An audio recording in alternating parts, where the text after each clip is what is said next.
在抖音100万粉丝博主能赚多少钱？大家好，我是你们的老朋友小西。本期没有教学技巧，本期我想为大家介绍的是一个28岁的大龄青年，一个曾建立多个100万粉丝账号的男人，为什么却赚不到钱的我的奇幻人生。我希望这篇视频能为你们也为我自己的人生起到一定的参考意义。不管未来你们是要面临工作，还是想自己去创业，我想我的失败经验都能对你有所帮助。可能很多人会好奇，我现在不过是10来万的粉丝，怎么胆敢号称曾是建立多个100万粉丝账号的男人？不知道在座的各位有没有玩撸啊撸的？如果你是撸友，或许在2019年的夏天，你一定偶然刷到过一个叫索先生的幸福生活的系列。当时这个沙雕动画在抖音的撸啊撸圈子多少还算是有点小火的。我也正是靠着那个系列完成了我人生中第一个100万粉丝的成就。100万粉丝那时候可给我牛逼坏了。作为一个从农村里走出来的野孩子，家徒四壁在我的身上不是形容词，而是真实的写照。我连父母都没有，把我养大的是不忍我被抛尸荒野的姑妈。我本以为我通过自己的努力，一边自学剪辑，一边去苦读诗书，已经完成了我的人生逆袭，从此就能平步青云，迎娶白富美，走上人生巅峰。可现实不是电影，哪有什么穷小子逆袭的故事？变故随之而来。就在这时候，我所在的 MCN 公司做了一个违背祖宗的决定，把答应过我们的这些博主的收益拦腰砍断。本来到我们手上的收益就小，一个团队，不是我个人啊，是一个团队，包含文案、后期在内的所有人都只能分到20%，然后这20%还被砍去了10%。一个广告，当时我的报价是1万左右，到后面团队只能分到1000，我再拿去分给团队里的人，到我手上就只剩下几百。你敢信吗？一个100万粉丝的博主，一条广告的收益只有几百块。当时我就懵逼了，其他跟我一样在这家 MCN 公司的创作者也都懵逼了。我们都很想马上逃离这个炼狱，但是炼狱是你想走就能走得了的吗？在这个时候，用现在的话来说，就是被资本做局了。资本拿出了他的劳务合同，劳务合同上写的清清楚楚，在公司里做的账号属于公司资产。其他博主们瞬间就蔫了，接受了这个现实。但是我不一样，我不是在公司从零开始做的号，我进入这个公司前，我自己本来就已经有30多万的粉丝了。我一开始跟公司签的是达人合同，也就是说我作为博主，我跟他们是合作关系，而不是雇佣关系，所以我身上是还有一份合作合同的。我本以为我还能争一争，但是他们告诉我，因为我后来也是签过劳务合同的，而劳务合同是大于达人合作合同的，所以当我听到这个消息的时候，我也蔫了。作为一个法盲，我不知道事实是否真的是这样。现在怎么办呢？待在公司赚不到钱，想脱离也带不走本就属于我自己的号，我只能认命。然后我就进入了很长一段时间的颓废阶段。这时候我的另一名同事，他不认命，他选择了与虎谋皮，选择了接受公司的安抚，在公司的帮助下，自己成立了一个分公司。他希望有朝一日能做出新的东西，然后能有机会和公司重新谈判蛋糕的划分。但是我没有他那股勇气，我彻底颓废了。这期间我完全丧失了继续做内容的动力，我几乎成了一个行尸走肉，每天都浑浑噩噩的。随着我持续的摆烂，粉丝从巅峰时期的180万如下坠的过山车一般滑落至100万，内容呢也从少量的敷衍式更新到最后的完全不更新。最后这个账号的结局就是被所有人逐渐遗忘。现在他在抖音已经消注了，唯一能瞻仰他仪容的地方就是小破站曾留下的备份。最终我自己也受不了这份摆烂的折磨，脱离了公司，回到了农村老家去了。要摆就摆得彻底一点，心想着本来就是个泥腿子嘛，这辈子当个山野村夫也没啥不好。而那位相信公司、相信资本的同事是什么结局呢？结果是现在也离开了，辛苦建立的分公司也拿不回来了。至于他们之间在分手时是如何洽谈的，我就不得而知了，我也不愿去过多猜想。回归主线，我的农村摆烂生活，可是摆烂哪有那么轻松呢？人是要吃饭的呀，不吃饭是会被饿死的。在这样长期入不敷出的境遇下，我的情绪逐渐变得压抑，甚至一度认为我不过是个废物而已。所谓的100万粉丝头衔，不过是我运气好而已。一个从村子里走出去的野孩子，凭啥认为自己能翻身农奴把歌唱呢？我脱离了公司后，我现在混成这个鸟样，连果腹都是问题。我是不是真的根本就是一个没有能力的废物而已？这种压抑的情绪一度让我陷入到深深的抑郁之中。但这时候我人生的贵人登场了。他虽然没有做内容的能力，但是他有钱。他愿意成为我的天使投资人。经过一场友好的口头协商，说我们之间形成互补，我为他做号，他帮我变现，说做起来了，我们协议分股。于是乎，我满怀着对新事业的憧憬，决定收拾情绪，重整旗鼓，再次开始了从零开始的做号生涯。这一次我收拾好了情绪，更加卖力的去绽放我的热血。很快啊，1年多不到2年的时间，在我们新团队所有人的不懈奋斗之下，一个100万粉丝账号再次拔地而起。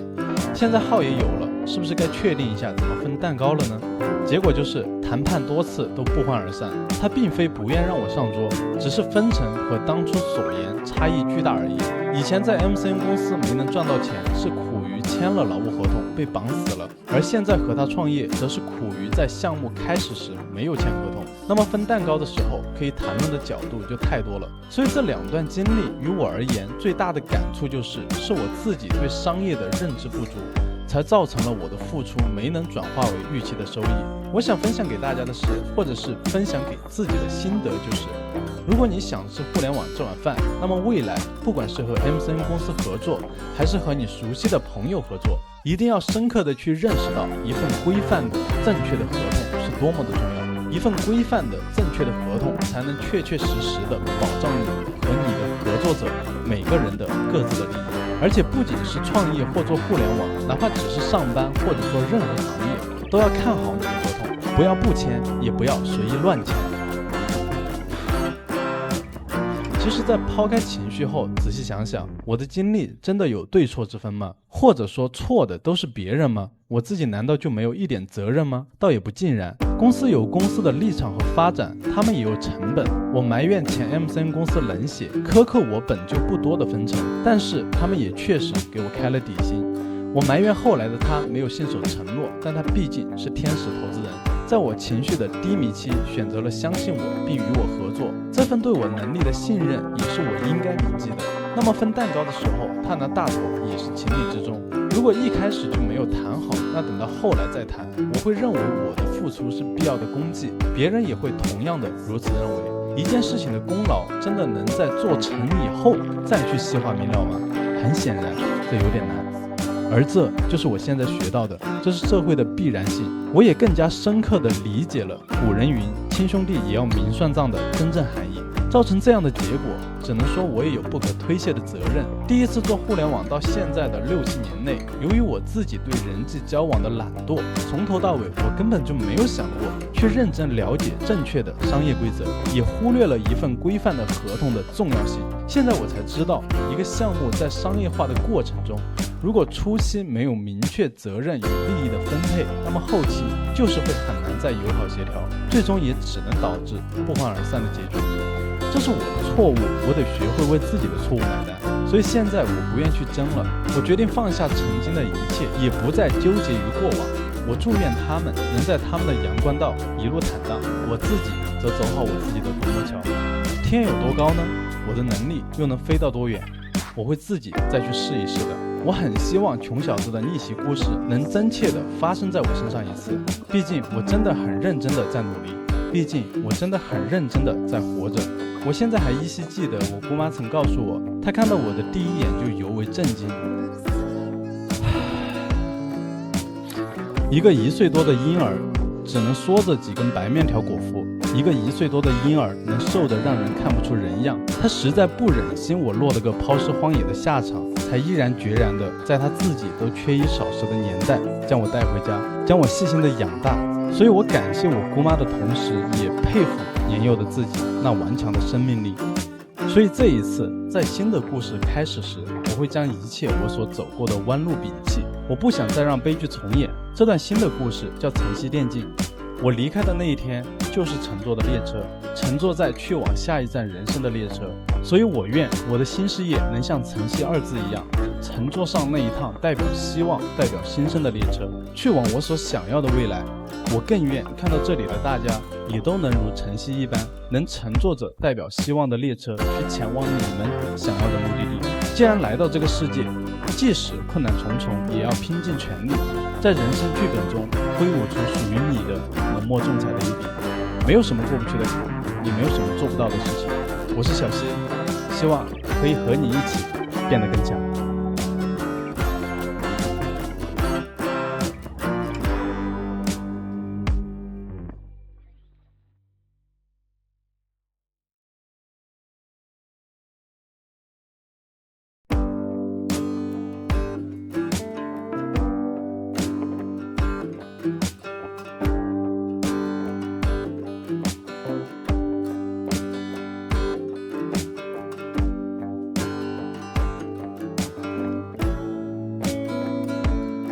我敢说，今天刷到本期视频且认真看完的人，以后你的蝰蛇在微风岛屿就是枪神一般的存在。微风岛屿最强烟味是蝰蛇，这是众所周知的。但大家不知道的是，蝰蛇同样也是微风岛屿最强的少尉。大家好，我是你们熟悉的老朋友大兵小西啊。本期教你一招，三板斧就教会你如何玩转岛屿的蝰蛇。正片开始前，先给大家讲一个蝰蛇的小细节。蝰蛇的烟球在自定义房间有一个特点，注意，只有自定义的时候有，实在是没有的。我们注意看小地图，当我们掏出球烟，稍微的上抬一下鼠标，然后注意看小地图的小绿圈，小绿圈刚好在 B 入口的时候，我们直接投出我们的烟球，它就是一个完美的入口烟。我们再换到左边的拱门口试试。看落点一样的是非常的精准的，所以我们就能以此为基础，轻松的找到蝰蛇的扔球点位。OK， 接下来我们就从防守三板斧开讲。首先是常规的防守，开局咱们就先往 B 跑，把球烟按上面教的方法，找一个自己熟悉的点位，直接就能先扔在 B 口。我这里是站在这个位置，然后鼠标瞄准这个小东西，就能直接甩到 B 口。接着就去 A 点口，注意看小地图，一定要把长烟的末端线条对准中路靠前的这个箱子点这里，然后鼠标上抬，这样一封你就能得到一个覆盖 B 点加中路加 A 口的完美的烟。对手打 A 了就直接开烟墙，对手打 B 了就直接开烟球，直接就是让对手打哪儿都头疼。为啥？因为蝰蛇的烟是带腐蚀的，碰一下就得掉血，再加上你还有 C 技能蛇吻在手，假设对手敢打你所在的点，踩着蛇吻加烟墙进来，你2枪打脚趾他都得死。所以这就是我为什么要强调蝰蛇同样也是微风岛屿最强的少尉，手点简直无敌。接着是第二板斧，对手喜欢打哪儿，我们在有大的时候就直接开局告诉队友，比如我这波有大，你们去重防 B 点，中路留个人看一下，我单防 A 点，然后我们直接就在入口处开大，静静的守株待兔即可。有钱就长枪加手喷，没钱就半甲单喷。强调手喷的原因是，只要对手头铁进你的大招，最低能给他的血量降低至1点。手喷的扩散范围是很大的，他但凡碰到你1颗子弹，他就得嘎，容错率是很高的。说完防守，咱们来说进攻。进攻 A 的封烟方式，注意看小地图，一定要先抬高鼠标，然后对准小地图上这个箱子边边，这样你就能得到一个 A 点全覆盖的烟。接着是 B 点 ，B 点也是要注意看这个墙边，这样也是一个 B 点的全覆盖烟。那么进攻的第一板斧就是开局等光幕落下的瞬间再去放烟，然后直接提速跟队友一起 rush， 进去后该补枪补枪，该下包下包。第二板斧则是蝰蛇的烟是能脱手给的，开局打 A 就先给烟墙，给完烟墙我们就来到中路，然后咱们来到这个位置，鼠标对准这里，就能给个完美的中路的过点烟。队友只要靠近 A 点了，我们就长烟球烟一起开，然后直接往中路钻，只要注意好摸进去的时机，包是一堆屁股给你偷的。最后是第三板斧假打，因为蝰蛇的长烟可以开局就给，那么我们就可以打 A 时我们去 B 点直接给长烟，给完以后要么回去跟队友直接开烟墙给假信息，然后 rush A 包，要么就偷偷的继续去摸中路。打 B 同样的道理，开局就给 A 点烟，然后光幕落下直接开烟，给对手一个打 A 的错觉，然后我们的队友提速 B 点，我们则偷摸往中路走断回防即可。要么中路没出人，我们就继续往前推进，去断窗口的可能的人。如此三板斧来循环着使用，包教对手防守起来也是直呼头皮发麻的。OK， 以上就是本期全部内容，我是老西。最近天气也是时好时坏的，祝我的观众还有衣食父母们都别感冒。Yo, what's up, guys? 无畏契约新皮肤又整活了，还记得当年在撸啊撸打碟的情侣吗？无畏契约也有了它的专属打碟枪皮。报告长官，我是大兵小西，欢迎来到本期的测完再送。今天我们聊一聊无畏契约的新套装 ORA 叉科秒。正片开始前，按照测完再送的系列主题，本期依旧会掉落5把狂徒。作为年底上线的套装，我觉得这套极具性价比啊！套装里包括狂徒、幻影、正义、民居，无畏契约4大使用频率最高的枪械，一个套装全都囊括在内了。妈妈再也不用担心我早发打卡张店了，并且还有全新的模组盘判、喇叭、吹响进攻的号角，我都能想象到我在开局的时候对着队友拿出号角的样子。不多说了，这一分猛攻。至于入手的建议，我们还是从枪皮的4大基础模型、声音反馈、特效和动作来进行评测。我们先来说模型，整体属于是有一点未来科技风格的，枪身线条硬朗且富有机械感，棱角分明，枪身上还搭载一块电子屏幕，充满工业科技的设计感。接着是枪声反馈，稍微有一点厚重，应该是非常适合点头的一款枪皮。但是因为在25套老西我踩过坑，这次认真听了一下它的枪声尾音，还是稍微有一点长的。所以这把枪皮更适合去追求极致的爆头感。接着就是它的特效，枪声和近战挥舞时会展示17种语言文字，会在切枪和击杀时改变，并且这次的套装是首款搭载5手混音皮肤，在回合开始前可以通过检视更换颜色、音乐和手感，每个颜色对应的歌曲都不一样，参考隔壁的电玩套，不同的配色拥有不一样的手感。但是区别于电玩套，这次套装是没有炫彩的，只要你升满就可以获得5个颜色的随意切换，每次切换的时候，所有的音效、击杀反馈都是不一样的，相当于是你买了1款，但是你拥有了5款枪皮，且可以在局内随意切换。而这个终结特效，甚至和25冠军比有过之无不及，也是全屏终结特效，全屏打碟，而且展示的时候会显示你的 KDA ID 和所选英雄，并且在终结特效时检视所有人都可以跳舞，这不就是全场蹦迪具象化了吗？再并且终结特效是会随着你终结时的击杀数而变化的。最后是这个刀皮的检视动作，